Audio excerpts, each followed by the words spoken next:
Hey, good morning. It is Friday, November 21st, 2025, and I'm awake. I want to be awake. And by talking to other people, and we're all grieving the same person, they're not sleeping well. And I can't ultimately say that I'm sleeping well.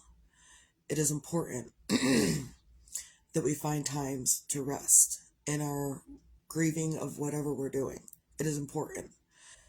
I've also been training myself over the last several years to be able to sleep because I know that my body needs it. So I've been training myself for years to sleep when I feel like I need to sleep. Here lately, the sleep does not come easily. It comes, but not easily. And even in the middle of sleeping, I sleep in fits of I'm tossing and turning and tossing and turning, and I'm not really sleeping. In fact, lately, the only sleep I've been getting, really like restful sleep, is the 2 hours I sleep with beside the husband in the afternoon while the kids at school.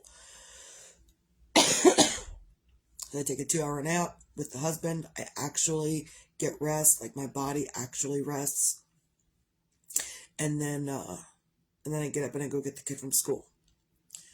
But talking with my ex-husband last night, I understand he's not sleeping well. I understand that. And sleeping well in these moments feels like a betrayal to our people. It feels like a betrayal to the memory of Jeremiah. And it's not. Getting restful sleep is not a betrayal to your other people. In fact, I used to tell Jeremiah, he would call me at 5 o'clock in the morning, and I would ask him, "Have you been to bed yet?" "No, Ma, I haven't been to bed yet, but I'm gonna go get an hour of sleep, and then I'm gonna get back up and go do. And so he was always on the move, always on the go, always doing. He would stay up until the wee hours of the morning, maybe get an hour of sleep, and then do it all again the next day. But man, I've had a morning this morning. So, even though the husband was here last night, he didn't work. But he did get called in today from 8 o'clock this morning until 2 o'clock this afternoon. So he didn't work last night, so he slept next to me last night. I think he slept. I don't know. But it seems to be like the only time I can actually sleep is when I'm touching him.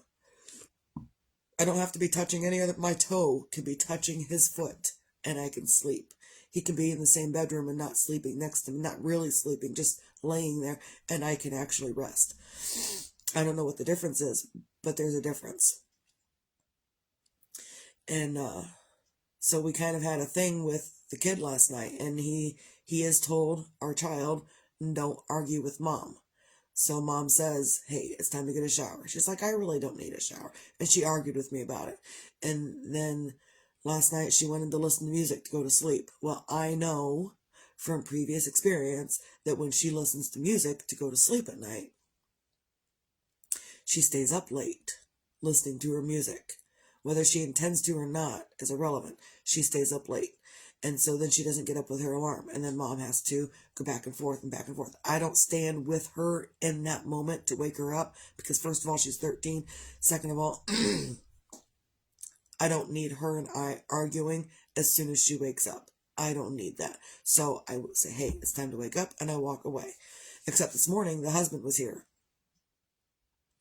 And the husband also let her listen to her music last night. I was like, "Look, I'm not going to argue with you so we can deal with your dad. So you can either do as I say or you can deal with your dad." And it's not like, um, it's not like he's extra mean to her or anything. He's not like that. But he does tell her, "Hey, this is what your mom said. I'm not asking her to do things that are harmful to herself. Ever. I'm just telling her what needs to be done as a person in her life." So then I wake up this morning and I do the same thing I do every day. I go in the living room, because that's what we're doing. We live in grandma's house. She has half of the living room kind of as her bedroom. So I go in there, I turn on, there's 2 different lights. I turn on one light that's away from her. I don't turn on the light right above her, but I turn on the other light and she's not awake. And normally, all week long, she's been up with her alarm at 4:30. So I know that if she listened to her music last night, she wasn't waking up at 4:30 this morning. And I went off the deep end with the husband. And not that I intended to, but I was like, look, this is why we don't listen to music at night. This is why I don't let her listen to the music at night. If she wants to listen to music while she's falling asleep, fine. But no earbuds, no headphones, no none of that, because that keeps her awake. And so the husband and I argued this morning. Not something that I really want to do. And then the dishes, not that the dishes were a big deal, just that his coffee cup was in the dish sink that I didn't wash last night like I did every other dish, except that I threw 2 more cups in there and then I didn't wash them. Because instead of washing the cups that I threw into the sink last night that I intended to wash, instead of doing that, I argued with the kid about a shower, and then I argued with the kid about listening to music before bed.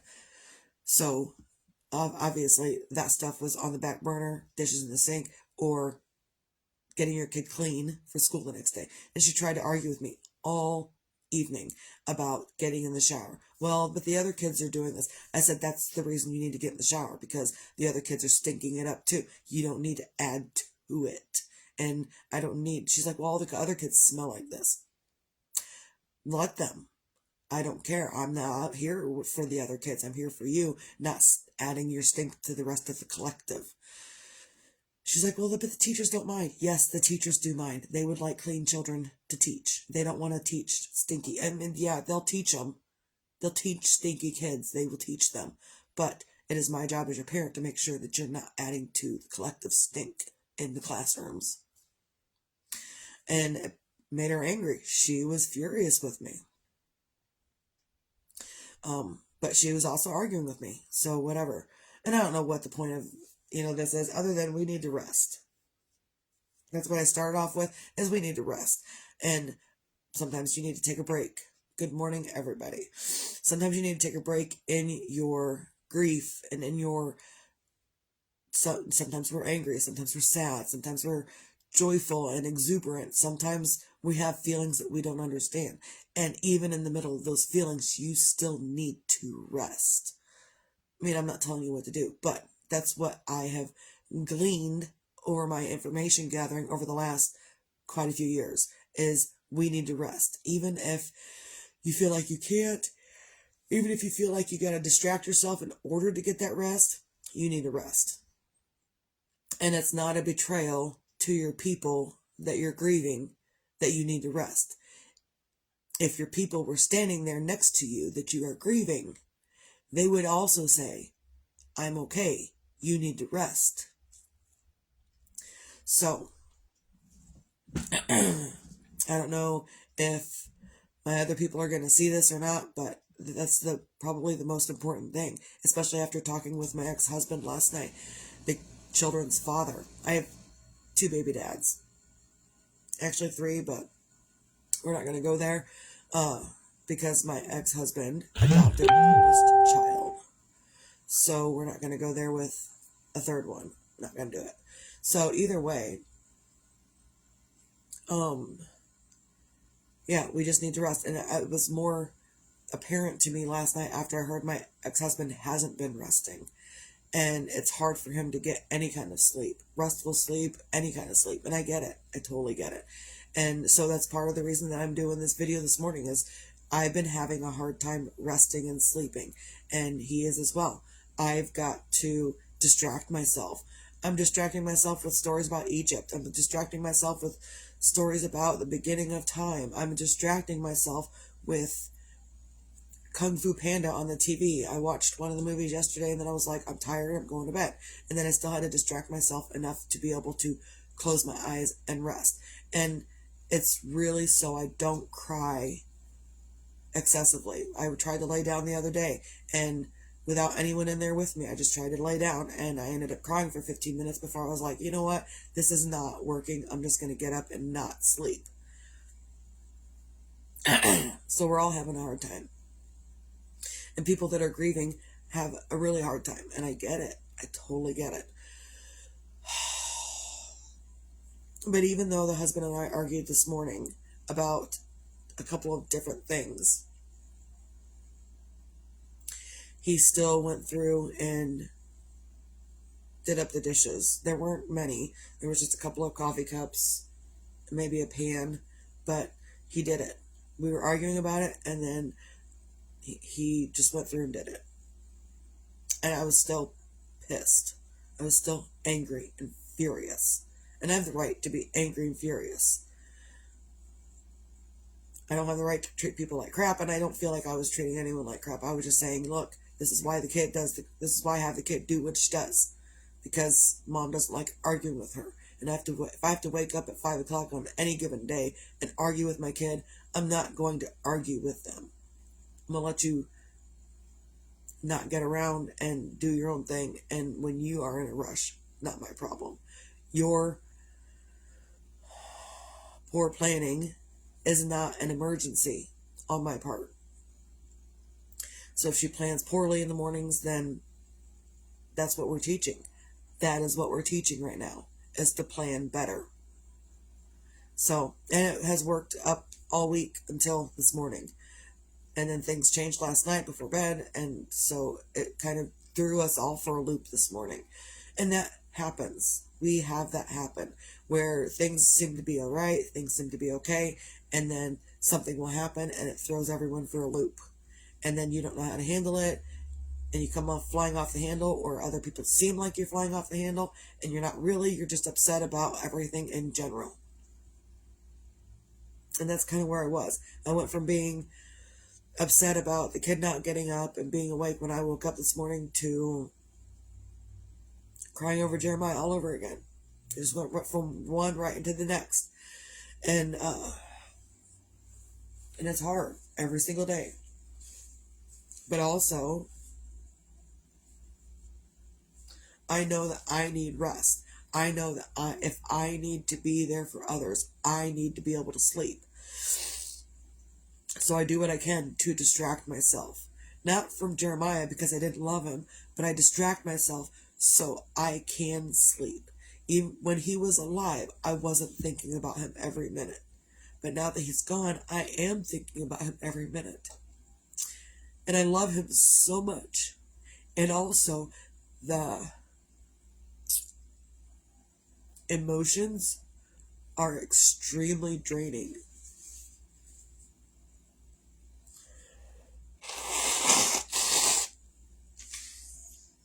That was gross. So, it's just all extremely draining and emotionally taxing on your body. And I might even go back and take another nap this morning. I don't know how well that will work since the husband is gone. Maybe I'll just sit and do things. I finally figured out or got some stuff done really quick. Because this is what I'm doing when I'm not crying and upset and I'm trying to distract myself. This is what I'm doing. So, I got to the point where I got my legs done. Those are Lego legs.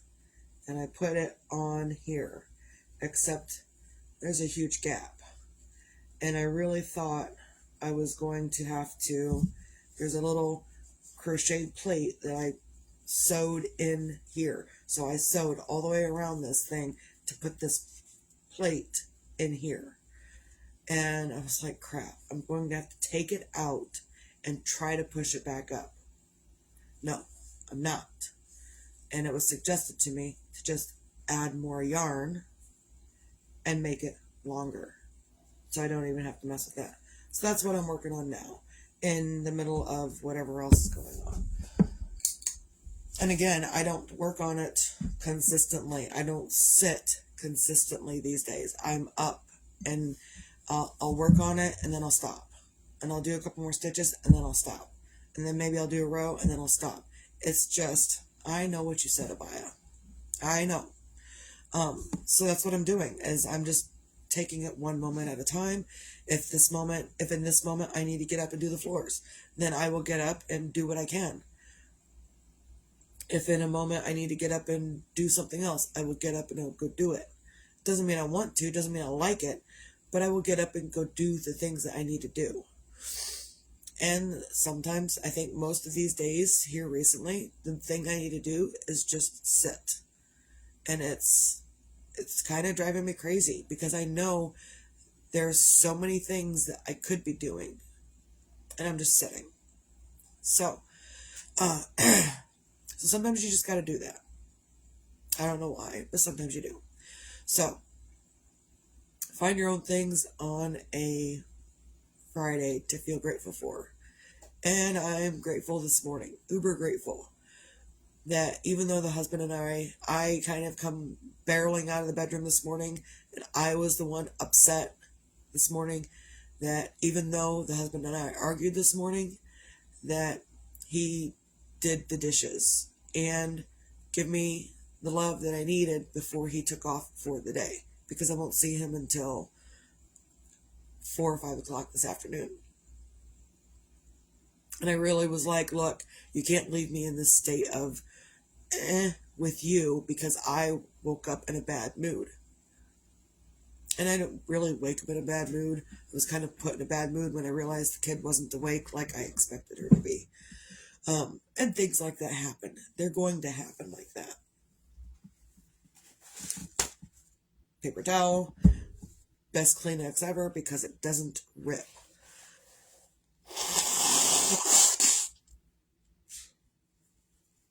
The other Kleenex stuff, it rips, whatever. Paper towel, that's good.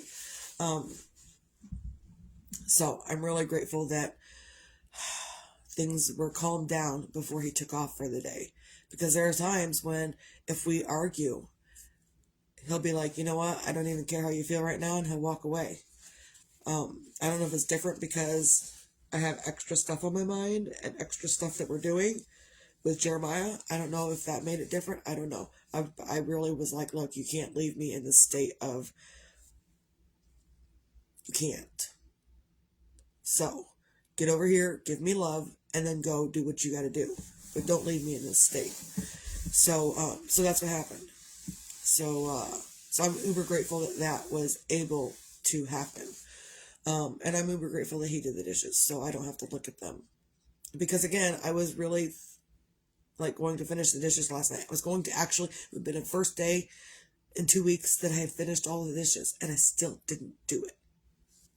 Whatever. So, also be your own magic in your moment. And sometimes it's so hard to be magical, to find your own magic in whatever you're doing. And maybe it's in those moments that you just need to sit down and be quiet. And the husband even said that to me this morning. Just sit down and be quiet and let me take care of it. I don't want to sit down and be quiet and let you take care of it. Because this is what I do. But I can't handle it right now. So obviously I do need to sit down and be quiet. But in the moment, I don't want to. So, but sometimes sitting down and being quiet is what you need to do. Because sometimes it's what I need to do. I'm not telling you all this because I'm perfect and I don't need this stuff. No, I'm telling you all because I need it too. Excuse me. Also, be your own sunshine. Tomorrow's not promised to anyone. And tomorrow can be promised. And I don't know how. And I don't know why. I just know I hate death. And I would like for everyone to live forever. And I would like us all to live in harmony forever. And that's my sunshine for the day, is that I want us to all live forever, live in harmony, live in sunshine, and be okay with everyone. And everyone helps everyone, and we're all prosperous together. And it's not a socialism thing. It's not a capitalism thing. That's just, hey, how about we all get the fuck along and live together in harmony and quit creating chaos amongst the masses? How about we do that? Can we fucking do that? One moment. So you can dream for anything. You can hope for anything. And that's probably my only sunshine for today, is that I'm looking forward to a world where we can all live in harmony together. It's not a crazy wish. No wish is a crazy wish. Yeah, so I had a whole lot of thoughts that just went through my mind. I'm not going to say them because I don't care. Excuse me.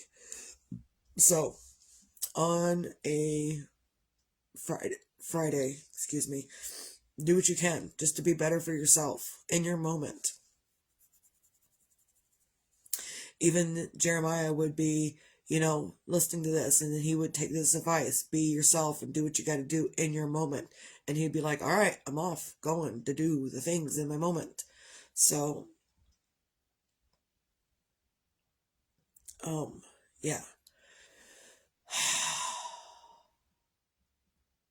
Thanks for the reminder to breathe, because I needed that reminder just now. I appreciate that. And I remind people all the time, breathe, breathe, breathe. Remember to breathe. But sometimes I need to be reminded to breathe as well. So I appreciate you guys. That's all I got. I hope everyone can have a great day. We are having the funeral tomorrow at Yoder Culp. We'll be there all day. From morning until probably evening. We will be there all day. So if you want to come out and visit, or, give your condolences or whatever, hang out with us, be my guest. So the viewing is from noon to 2 and 4 to 6. And the service for Jeremiah is at 6. We are having him cremated. I know people don't need this, but I need to say, so people don't ask me. He will be cremated so we can all share him amongst ourselves, because he shared his self so willingly with every one of us. So I know it totally sucks. Don't want to do it. When I talked to the ex-husband last night, he doesn't want to do it. He's doing things he doesn't want to have to do. We're all going to have to do things that we don't want to do. It's life, right? You have to do things you don't want to do. And it sucks. So that's all I got. Everyone have a great day for whatever it is you're dealing with in your life. Misty out.